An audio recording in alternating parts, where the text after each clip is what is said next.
Seguimos analizando algunas de las claves del caso de Asunta.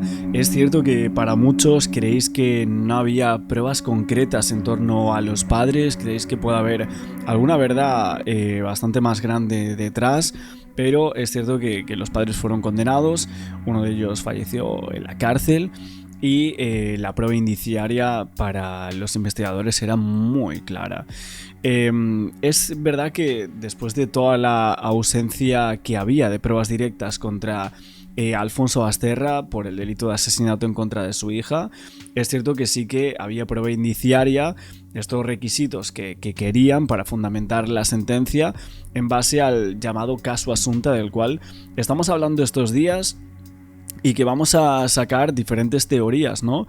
Aquí ahora mismo tenemos un vídeo en donde se recogen los 9 primeros giros que todos vivimos en torno al crimen de Teo, porque la sentencia asegura que el hecho de la muerte de Asunta se produce en Teo y no en Santiago. Hay algunas personas que creen que fue en Santiago de Compostela, que ella ya estaba fallecida en esa casa y que luego trasladaron el cuerpo a esa localidad a unos 10 minutos en coche de la capital de Galicia, ¿no?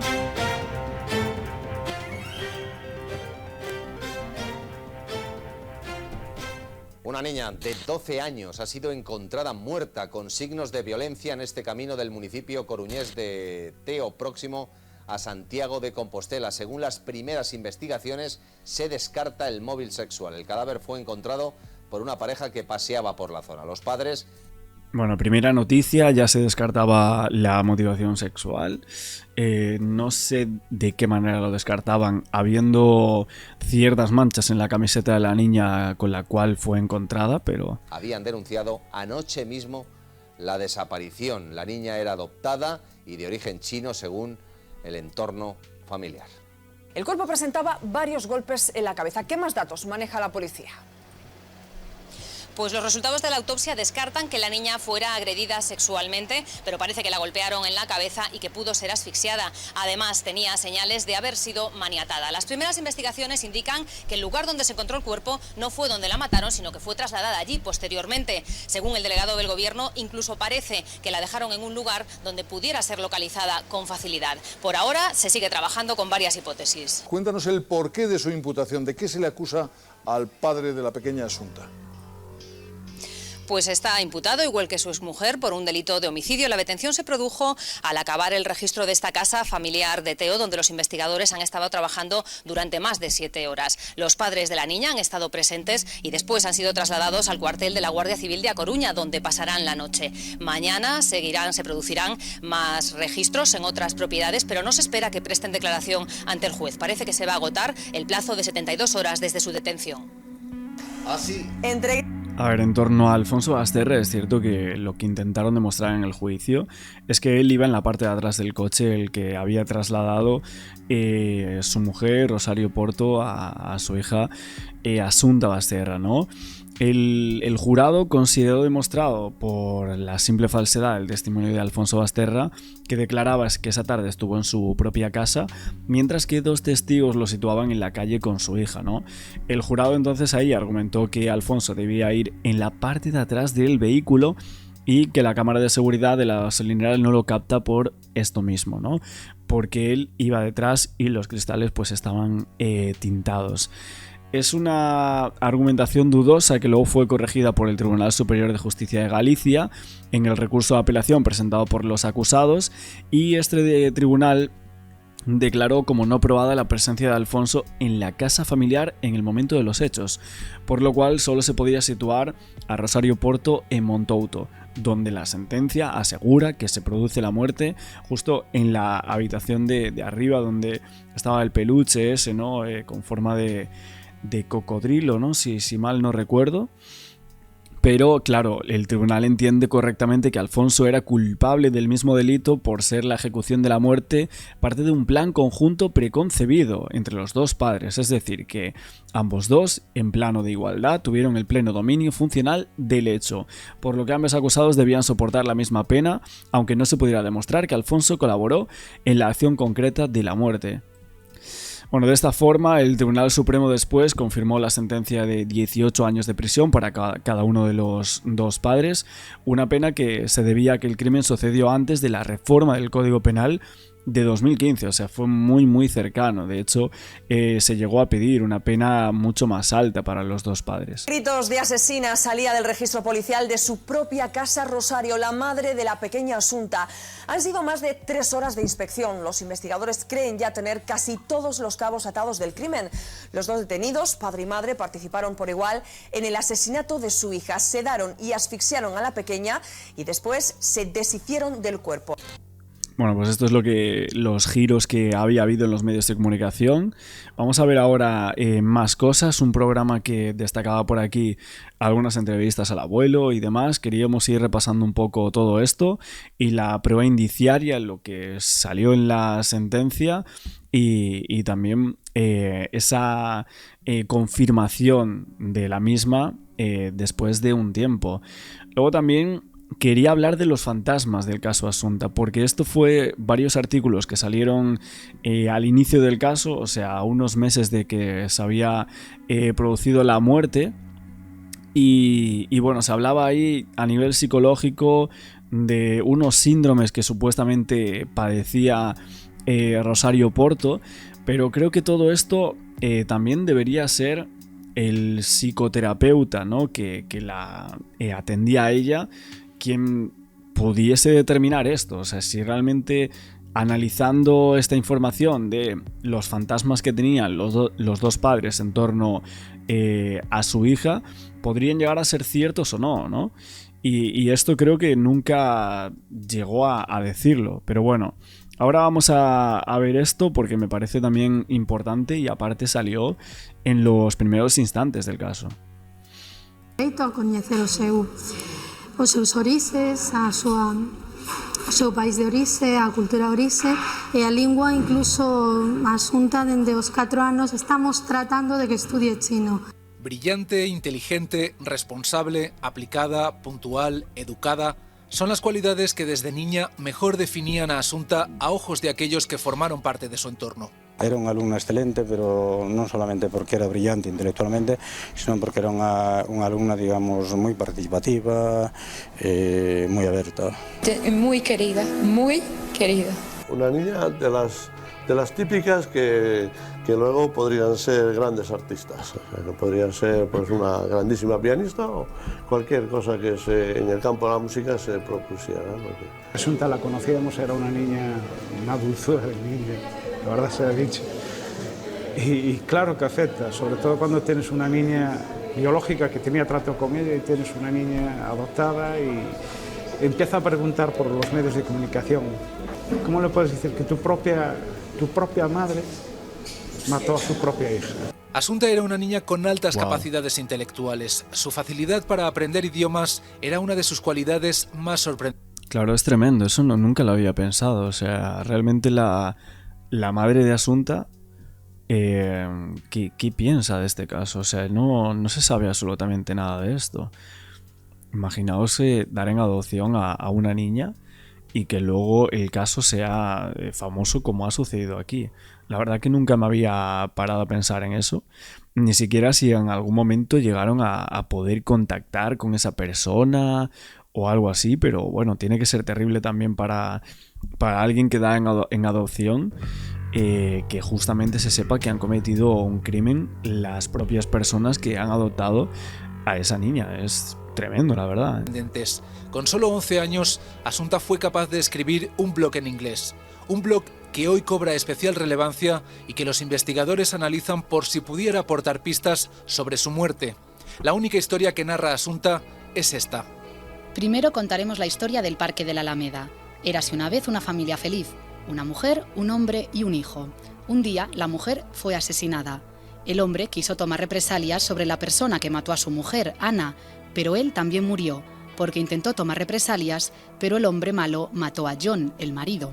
Su cuerpo está en el Parque de la Alameda y su espíritu también.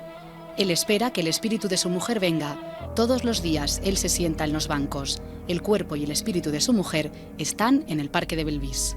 ¿Lo escribe? A ver, que una niña escriba eso en un blog con 13 años, o 12, ¿no? 12 o 13. Tremendo, la verdad, ¿eh? Y parece que está detallando como, primero, la muerte de la abuela, segundo, la muerte del abuelo, porque sabía algo o escondía algo, y luego las otras personas, ese hombre malo que supuestamente termina con él. En el año 2012, en el mes de julio, cuando se muere su abuelo, quizás impresionada por la muerte de su abuelo. Y después da unos detalles sobre el Parque de la Alameda, que era el parque favorito de su abuelo. Ya. ¿Fruto de la imaginación de la niña? Puede ser, claro que sí. ¿Que también se está investigando? También es cierto. Asunta escribe este blog con la ayuda de Sophie Elizabeth Patton, un personaje que en un principio la policía creyó imaginario, pero que al parecer podría ser el seudónimo de una profesora particular de inglés de la niña. También llama la atención el diseño gráfico de la web, inspirado en la película Anatomía de un asesinato de Otto Preminger. ¿Tiene alguna relación este blog con la realidad? ¿Acabará encontrando la policía pistas aquí sobre la trágica muerte de Asunta? Su padre con la niña era increíble. Y yo algunas veces hasta decía, pero bueno, esto es como demasiado, preocupado todo el día. Bueno, preocupado no, cuidándola, llevándola, trayéndola, haciendo la comida en casa, por ejemplo. Una cosa curiosa, cuando se separaron, hablé con la niña y ¿sabes lo que me dijo? Abuelo, ¿y quién nos va a hacer la comida ahora? Y la niña, pues prácticamente estaba todo el día con él, porque además se llevaban divinamente, y mi hijo pues, era su suspiro, su alegría, así que no me extraña que esté destrozado, ¿no? Últimamente, pues... Bueno, una cosa es que hubiese momentos en los cuales pues, esta persona tuviese esa positividad en torno a su hija y demás, pero que en un momento dado todo eso se pudo haber desquebrajado y haber cambiado, ¿no? Todo ese paradigma. La niña vivía con su madre, era el acuerdo que habían tenido entre ellos, pero vamos, viéndose todos los días. Me decía su padre el otro día, porque hablamos mucho, que había pegado un estirón tremendo, ¿no? Que se había desarrollado, ¿no? Porque era muy menudita, chinita, preciosa, pero chinita, no era un mujerón. Y siempre he dicho que se parecía a mí porque era pianista, tocaba el piano muy bien con 12 años. La niña hablaba inglés correctamente con 12 años, correctamente, y estaba aprendiendo chino, fíjate, qué cosas. Y mi hijo diciéndome el otro día, hay que ayudar a esta niña todo lo que podamos porque ha sacado las mejores notas del curso, lleva un curso por adelantado y por lo visto pues hay posibilidades de que pagado por la universidad pueda hacer un curso en Canadá para perfeccionar el inglés. Fíjate, pensando en esas cosas. Y la pobre... Yo es inaudito, es que no lo entiendo, no comprendo qué ha podido pasar ahí. No lo entenderé nunca y no voy a decir que esto me lleve a la tumba, pero algo sí ha adelantado eso. Pues según el abuelo Asunta era una niña muy... Bueno, este programa que es similar a algunos de los que se hacen a día de hoy, pero bueno, no existe este formato ya. Se abre los ojos. No me acordaba yo de este programa, la verdad. Hace muchísimo tiempo de esto, pero bueno, queríamos ir repasando. Sale también la entrevista del abuelo. Y bueno, quería daros también el tema de este artículo que salía a raíz de una conferencia de una escritora que decía que los fantasmas no se veían, pero se sentían. Claro, en estos artículos decían que el imaginario colectivo y las personas empezaron a jugar con la motivación más pragmática, que sería que quizás podría tratarse de un crimen económico por el tema de la herencia.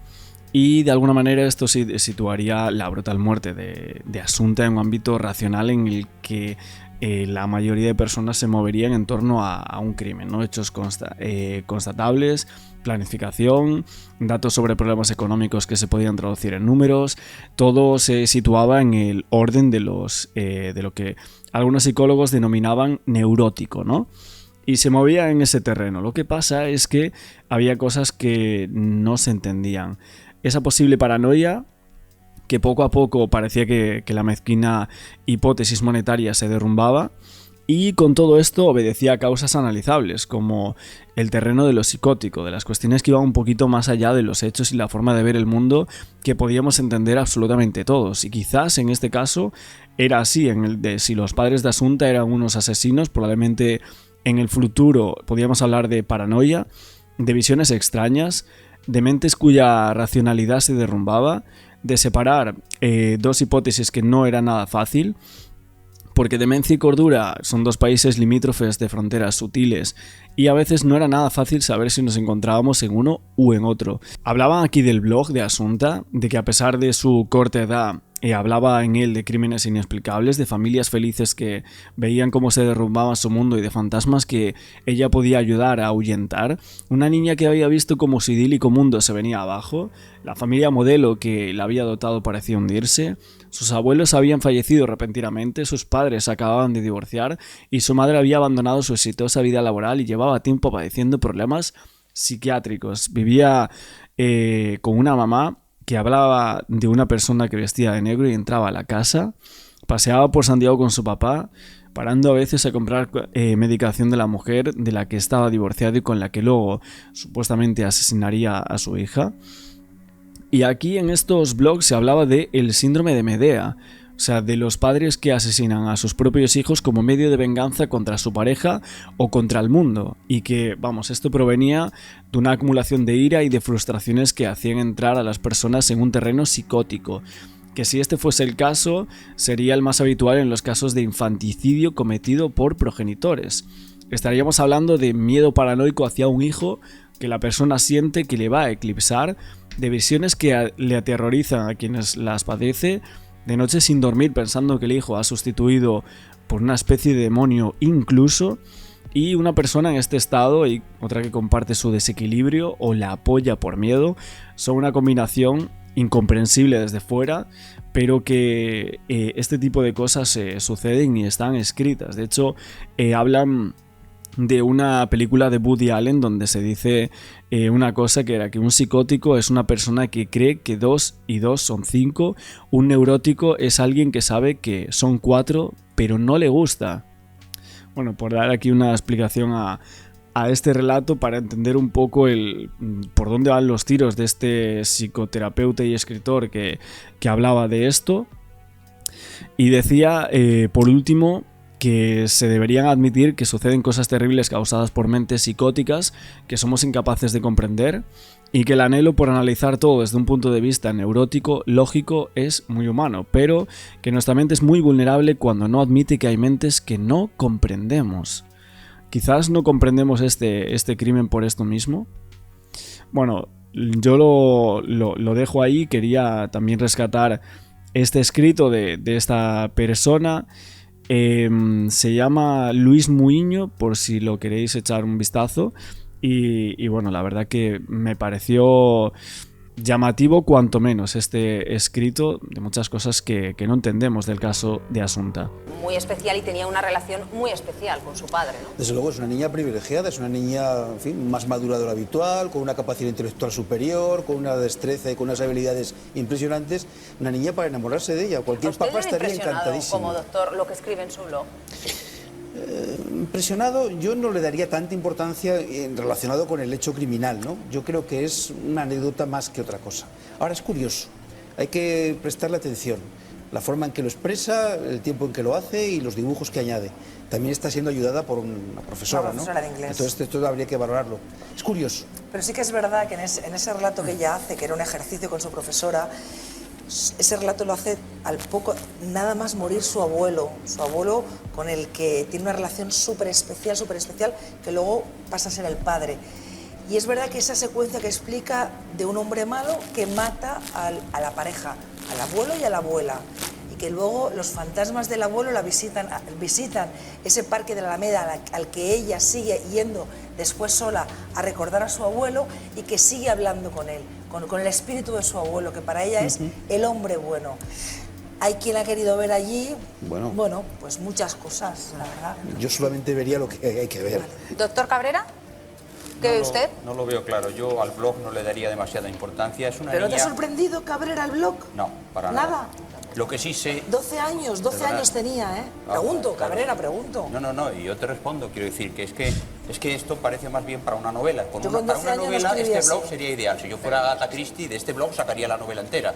Pero no es así, no soy Agatha Christie. Y como no tengo ni creatividad ni imaginación, solo veo lo que veo. A mí me da la sensación de que esta niña muere justo cuando se hace adulta. Justo cuando se hace adulta, lo dice el abuelo ahí, estirón. Es cuando muere, en el pleno estirón. Eso sí que sería para analizar en el futuro. Pero el psiquiatra, doctor, esta niña no muere, a esta niña... Tiene razón porque soy doctor y psiquiatra. Bien, yo lo digo porque a esta niña se la mata. No, Alfonso, no es que esta niña muere en el momento en el que se hace adulta, esta niña se la mata. Y la pregunta que yo me hago es... Bueno, yo lo que veo es que en su momento también había algunas personas que pensaban que había sido la niña. O sea, ella misma había sido... hay mucha gente que piensa esto, la verdad. Es una teoría que lleva tiempo circulando y que incluso algunos expertos lo creen, pero bueno, a mí me parece tremendo aún así, ¿eh? O sea, los padres tendrían culpa igualmente, ¿eh? O sea, si realmente esto hubiese sucedido, no la misma, pero sí hubiesen tenido culpa, claro. ¿Qué problemas tenía esta niña hasta donde hemos conocido que estuviesen lejos, fuera, al otro lado de lo que era el puro ámbito familiar? ¿Lo tenía o no? No, ninguno. Pero ¿qué es quiero que decir? tenía. Es que no ha terminado, Cabrera. Lo has dicho clarísimo. Esta niña la mata, muere cuando se hace mujer. Muere cuando se hace mujer. Vale. ¿Por qué? ¿Por qué? Porque hay una confluencia de dos vidas, la vida de la madre y la vida de la hija. En relación con lo que está por primera vez dos adultas, cara a cara. Por tanto, ¿quieres decir que ahí estaría el móvil, la rivalidad? No, estoy hablando de una coyuntura biológica que se da en este caso. Perdón, no quiero ir más allá. Bueno, es cierto que en su momento hubo muchísimos blogs, un montón de hipótesis acerca de este caso, la hipótesis inicial en torno al móvil económico, todo radicaba en la dinámica familiar y bueno, un montón de foros apuntaban a relaciones tóxicas donde la niña pudo ser utilizada como moneda de cambio, ¿no? Luego también el tema de que algo no funcionaba allí y bueno, las muestras biológicas encontradas por una persona procesada por agresiones sexuales, pues es un punto muy álgido, ¿no?, en el debate dentro de este caso. ¿Contaminación o excusa para no seguir hilos incómodos dentro de un caso que se había hecho muy grande y que seguramente no querían adentrarnos en unos puntos, yo creo que bastante turbios, en los cuales se dieron como pequeños detalles en los medios de comunicación sin adentrarse mucho en ese punto, ¿no? Supongo que no. Te digo una cosa. Yo creo que hay partes de los responsables de este caso que no descartan el móvil. A ver, esto es una hipótesis, ¿vale? Yo me limito a dar datos, pero bueno, ya que estamos, vamos a decirlo. Que pudiera existir algún tipo de celopatías, es por ahí por donde estamos yendo. Y también hay que dar... ¿Por la relación con su padre? Por la relación con su madre. Y hay que decir otros datos. No, de la niña con su padre, quiero decir. Y también con los abuelos fallecidos, porque no hay que olvidar que para los abuelos fallecidos la niña era un referente. Ojo, no habla como este abuelo, que dice, porque la niña, yo no he oído decir mi nieta en ningún momento, ojo, pero bueno, eso es otro detalle, ¿no? Pero los abuelos que fallecieron tenían a la nieta por referente y no a su propia hija. Ahí quizás hubiera algo que yo creo que es lo que nos está diciendo apuntando el psiquiatra, el señor Cabrera, por cierto. Y también me gustaría decir otra cosa, de nada, y forense, por supuesto. Y también tenía que decir otra cosa al respecto. La madre cambió de vida hace 2 años, que eso igual le puede decir algo a un comisario de tan magna experiencia como ese señor, y no es cachondeo, por eso es que te respeto muchísimo. La madre cambió de vida hace 2 años, empezó a dejarlo todo, dejó la abogacía, se quita del colegio de abogados, deja de pagar las cuotas, lo deja todo. Es que la pregunta es, ¿la niña le podría estar estorbando? Es una posibilidad como otra de las muchas que estamos viendo aquí. El blog es un blog de los que hemos visto en casos de estos, yo por lo menos he visto muchísimos, pero en niñas de 12 años y en mujeres de 21, en diarios, en cosas de estas, en muertes, en dibujos con gente con el cuello cortado, y sin embargo no quiere decir nada de una manera clara. Entonces yo creo que... Pero usted lo habría mirado, lo habría leído, lo habrían traducido, claro, lo habrían investigado, lo habrían examinado. Y se está haciendo. Y yo me imagino que los investigadores están haciendo todo eso, no tengo ninguna duda. El blog y todo de lo que estarán estamos hablando, comprobando en los laboratorios si son exactamente las mismas y vienen del mismo sitio, ¿no? Claro. Todas esas cosas claro que se tienen que estar haciendo. Si yo lo que digo es con lo que tenemos, yo no sé si me han entendido desde un principio, lo único que digo es, con los datos que tenemos en esta mesa, yo no me atrevo a decir esas cosas, algunas de las cosas. Está claro, como decíamos, cuando las dos personas están en prisión, el juez ha visto suficientes indicios como para que puedan tener algún problema si los deja fuera y por eso los han metido en prisión, punto. Hablemos de las dos personas que murieron, de los abuelos maternos y de esa relación especial que tenía la niña. La investigación sobre la muerte... Bueno, ayer una persona me decía que no veía para nada terceras personas en este hecho, que había muchísimos indicios de los padres e incluso el tema del ordenador con las fotos de la niña y demás. Y luego lo que nosotros comentamos de chicas asiáticas en su Facebook, que para vosotros el tema del lorazepam comprado por el padre, que en fin, que habían sido ellos, ¿no? Aunque también es cierto, el ordenador también demuestra que había una tercera persona, que puede ser que no tenga nada que ver con el caso y solo para que fuese algo que le pidiese Alfonso Basterra a alguien porque le debía un favor, ¿no? Entonces yo creo que esto es así, o sea, literalmente tiene que ser de esta manera. Alguien dejó ese ordenador allí, aparte estaba limpiado, o sea, estaban limpiadas absolutamente todas las huellas.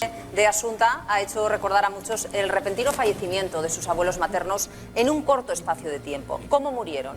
¿Por qué eran tan conocidos en Santiago? ¿Y qué patrimonio tenían? ¿Y a quién dejaron realmente la herencia?